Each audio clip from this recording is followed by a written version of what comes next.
Bapak Ibu, para sedherek ingkang kinasih, Salam. Mugi sih kanugrahanipun Gusti tansah kasarira kajiwa dumateng Bapak Ibu, para sedherek ingkang kinasih, sumrambahipun dumateng kula. Para pamirsa ingkang kinasihan, sugeng pepanggihan kalian kula Sudarwanto saking pasamuan GKJ Ngento-ento Klasis Yogyakarta Barat.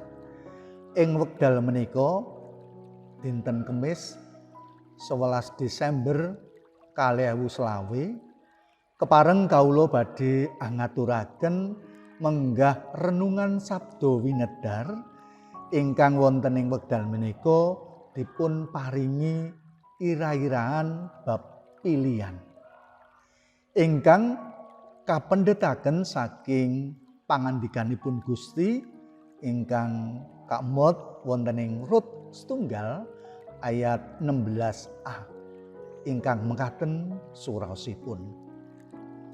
Nanging ature Rut, kula sampun panjenengan peksa nilar panjenengan lajeng mantuk.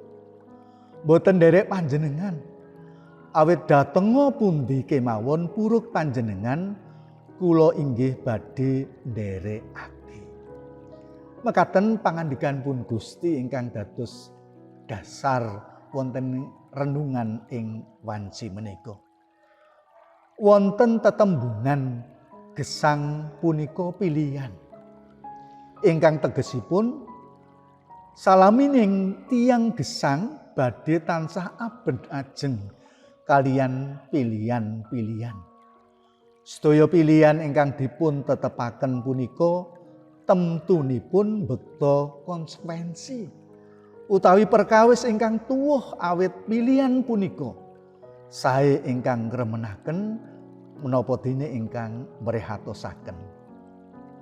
Para sedherek ingkang kinasih, kados lelampahanipun Rut putra mantunipun Naomi ingkang sampun netepaken pilihan kangge gesang sesarengan kalian Naomi. Gesang nderek tiyang sanes punapa malih nderek mara sepuh punika sanes perkawis ingkang gampil. Kedah sami dene saged momong lan jagi raos pangraos sing manah. Saestunipun Naomi ugi paring kalunggaran dhateng Rut. Menawi badhe nilaraken Naomi piyambakipun boten kawratan. Ananging Rut milih tetep nderek ibu mara sepuh ingkang dipun tresnani ing sadengah kawontenan.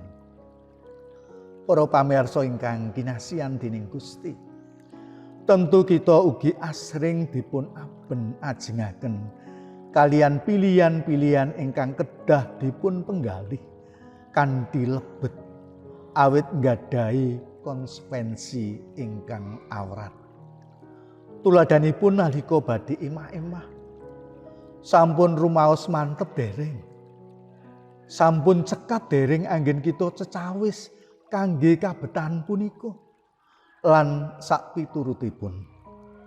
Lajeng sak sampunipun kalampahan nenikahan punapa kemawon perkawis ingkang wonten inggih kedah dipun tampi lan dipun lampahi kanthi suka bingah awit punika sampun dados pilihan kita. Bapak Ibu para sedherek ingkang kinasih, nderek Gusti Yesus punika mujudaken pilihan kita. Badhe rumpil marginipun kathah pepalangipun kedah kita tampi lan lampahi kanthi madhep mantep. Sampun ngantos nglukru lan tetep sigrak nadyan panandang lan panggoda nempuh ing gesang kita. Awit kita punika umat tebusanipun Gusti ingkang sampun cinadangan makutaning gesang, sumangga nulada Rut ingkang setya tuhu dumateng pilihanipun. Amin.